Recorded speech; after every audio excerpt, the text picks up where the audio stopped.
What's up, everybody? It's Scott here. Today we're taking a look at the new plugin from Joey Sturgis Tones called Gain Reduction 2. It's a compressor plugin that's not only used on vocals, although it does have other applications. I'm a huge fan of the first one, so I'm really excited to see what they've done with this one to make it different and what improvements they've made. So we're going to dive into a pop-punk mix that I'm currently working on right now, and I'm going to take Gain Reduction 1 off of the old... Gain Reduction 1 off the vocals, which I'm currently using for the mix, and then I'm going to put Gain Reduction 2 on, and we're just going to compare the two plugins and see what really has changed between the two. So let's dive in. All right, so here we are in the session. It's a pop-punk song by a band called Safe at Second, and it's what I'm currently mixing right now. So what I've done is I've bounced down all the instruments into a stereo track, and then I left the chorus in. I typically triple choruses, so that's what we have to work with here. I'm currently working on the song, so I have Gain Reduction 1 on the vocals on the chorus. So what we're going to do is we're just going to listen and see how this sounds, and then I'm going to switch it out for Gain Reduction 2. Remember the days when we were young, we were running around and having some fun. The street hockey games that went into the night, or finding a path to ride on with our bikes and go. All right, so yeah, just kind of a pop-punk tune. All I'm using F6 for is a spectrum analyzer to see what the plugins are doing. So this is Gain Reduction 1. Most of you are familiar with it. It's a very popular vocal plugin. And this is Gain Reduction 2. Immediately when you open it up, you recognize that it's a improved user interface. The graphics are a bit smoother. The textures are better. And you'll notice this kind of bullseye looking thing, kind of like a sonar submarine periscope looking kind of thing. Really comes into play with this plugin, so just keep an eye on that as we go through this. So your basic power is just like bypass on and off. You've got this light and heavy option, and basically what that's doing is if you want a vocal that's like, if you want to compress something but not like just squeeze it like crazy, you would put it on the light mode, and it would still offer a really good compression sound, but it would be dialed back. So what I'm going to do is I'm just going to solo the vocal here. Remember the days when we were young, we were running around and having some fun. The street hockey games that went into the night, or finding a path to ride on with our bikes. So you notice when it's on heavy, it just brings the vocal like it's like 2 inches from your face. It really feels like it's out front and center. Whereas when it's on light mode, it's still compressed. Remember the days when... You can hear it's kind of pulling the dynamics out of the vocal and making it more consistent. But on heavy, it's much more aggressive.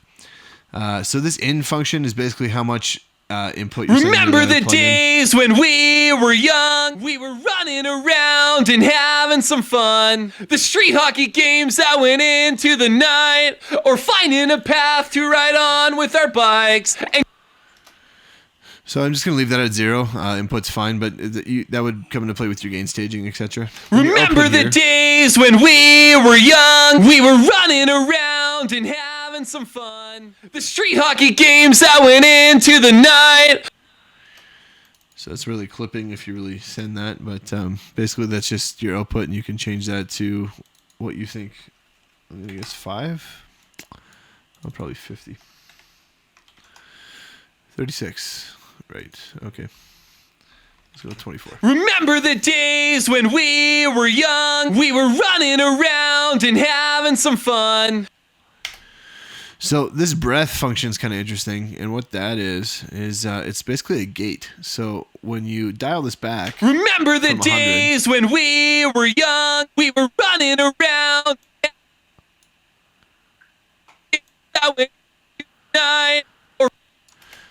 And you'll notice that the color changes depending on what the plugin is going to let through. So this gate is basically, the idea is to remove a breath. Remember the days when we were young, we were running around and having some fun. The street hockey games. So there was a breath there, which was the street hockey games, but the gate or the breath removal is there. So that's what that option does. If we go over to warmth here. Remember the days when we were young, we were running around and having some fun. The street hockey game. It's basically a tube saturation, and if you're doing like metalcore or something like that, you probably want that a bit higher in your screams. But typically in pop and rock, you will have some tube saturation on a vocal. And I think the whole point of this plugin is basically to create like a vocal suite, if that makes sense. So instead of loading 5 plugins to get your vocal sound, you would load gain reduction 2, and you would dial everything into taste. So the warmth, you would do your tube saturation. The clarity is going to be your top end. The body is going to be a low pass filter.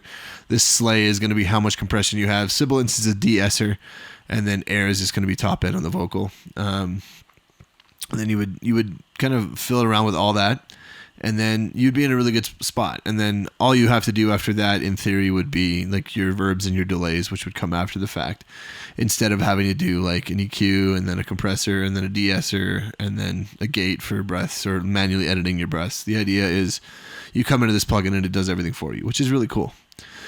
So I'm just going to dial this warmth in a taste. It's not really good to dial your saturation in when it's in solo, because you won't really know what's going to sound like in context. So I'm just going to do this. Remember the days when we were young, we were running around and having some fun. The street hockey games that went into the night, or finding a path to ride on with our bikes, and going to school just so we could get out to skate. So I'm going to leave that there. I kind of like where that's sitting. We're going to move on to clarity here. Remember the days when we were young, we were running around and having some fun. The street hockey games that went into the night, or finding a path to ride on with our bikes, and going to school just so we could get out to skate on the ramps right in front of my house. The years they have passed from where it would all start. We've grown up a bit, but we're still kids at heart. Remember the days when we were young, we were running around and having some fun. So I'm just going to pop this out into a window here so you can see what these plugins are doing. Move this over here. Remember the days when we were young, we were running around and having some fun. The street hockey games that.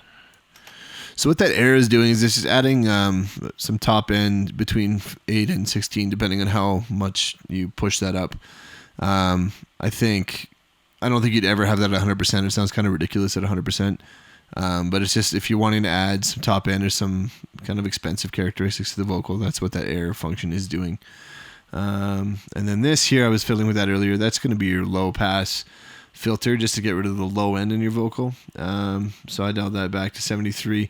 I know one thing that Joey likes to do is he likes to make his plugins so you're not thinking as much in terms of frequencies, in terms of numbers that on things that should make sense and shouldn't make sense. He just does things in a way that's very right-brained and artistic and like, okay, this sounds good, so let's leave it at there, leave it at that. And I think that's really present in this plugin. We're going to go to the mix section here, and what that offers is parallel compression. So how you would do this before with plugins that don't have a mix function is you would take your track and you would make a copy of that track, and then you would compress that other track like to a ridiculous amount, the copied, and then you would blend those to taste. But now with, I think every JST plugin has this mix function, and all that does is it blends your original signal with the wet signal that you've made. So if I dial this completely to 0,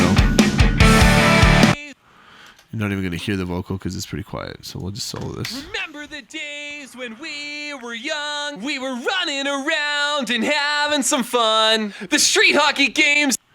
So you can watch those the waveforms go up and get more compressed as you move the mix to the right. And depending on, you would blend that in with your parallel you would blend that in. Remember the days when we were young, we were running around and having some fun. The street hockey games that went into the night. Probably just going to leave that the way it is at 100% mix. The whole point of this compressor is like some people will stack 2 compressors on something like that. I don't remember what Joey actually modeled the first one off of. I do find the compressors sound very similar between gain reduction 1 and 2, so it's very much like a continuation of what gain reduction 1 was. But it's a very heavy in-your-face plugin, and that's really the purpose of this compressor. So whenever I was using gain reduction 1, I would do the mix at nearly 100%, if not 100% all the time. The one thing that is missing from this one that was on the old one is the lo-fi effect. So you would just turn that on basically and you would get an instant. Remember the days when we were young, we were running around and Instant like radio microphone megaphone type effect, which you can really do. Like you probably get a similar reaction by just cranking the warmth. remember the days when we were young, we were running around. And then you would roll down the body even more. Remember the days when we were young, we were running around and having some fun. So easy to do if you do like that effect or sound. I do think you could get that several ways. Like the switch was a handy thing, but really any type of EQ you can just roll off the highs and lows to taste and then get your radio effect. So it wasn't really a make or break on the old one. It was a nice feature, but not hard to do. And as I just did, you could crank the warmth to a ridiculous amount, dial the body back, and you get basically the same sound. So I believe that's everything with this plugin. I definitely I'm going to start using it in my workflow. As it sounds very similar to Gain Reduction 1, it just has more it sounds a lot like Gain Reduction 1, but it has these extra features that means you're able to use less plugins on your vocals. So you can use this as a de-esser. You can use that as a gate if you want. You can boost the top end with the air and the clarity. You can roll the body off, and that will do your your high pass filter. The warmth will offer tube saturation, so you don't have to use something like a Cush plugin or a decapitator or something like that. You can get that warmth just directly from this plugin. I think overall it's really cool. I love the interface. I love how this changes depending on what you're addressing. Remember the days when we were young, we were running around and having some fun. The street hockey games that went into the night, or finding a path to ride on with our bikes. And It's a really cool looking interface, and I love what they've done with it, and I'm definitely going to be using it on my mixes in the future. So you can check out the plugin at joeysturgistones.com. It is Gain Reduction 2. I believe at the time of this video, this will be out to the public and on sale. I believe it's $199. But if you do pre-order it before this date, it'll be $99.99. Yeah, thanks for checking out this video. So that was Gain Reduction 2. It's a very logical next step in terms of where Gain Reduction 1 was and what Gain Reduction 2 can be, the all-encompassing suite. I love the visuals with it. I think it looks really solid. Sonically, it sounds very similar to the original with some improvements and all the extra little tweakable knobs to really dial in your vocal sound. I think that's really beneficial. And I think for someone who doesn't really understand compression a lot and what you do with your settings, this is a really great plugin to start on, because it takes a lot of the guesswork out. A lot of compressors have a lot of different dials and knobs that you need to dial in, and it's really easy to mess that up. Whereas this plugin is very much like a right brain creative plugin where you just kind of put it on and the vocal will sound good, and then you can tweak it to make it sound even better. I'm definitely going to be like, this will replace Gain Reduction 1 in my workflow, because it's not your kind of sequel or secondary plugin or follow-up where like they've changed a bunch of things that you liked about the first one. Everything that I like about Gain Reduction 1 is in this and more. So it's really easy for me to switch this out, put this in as my main vocal compressor now, and go forward with it. It doesn't take a lot of resources, so you could get a lot of instances of this plugin running and it wouldn't be taxing on your system, which is really good. So yeah, that's Gain Reduction 2. Thanks for checking out this video.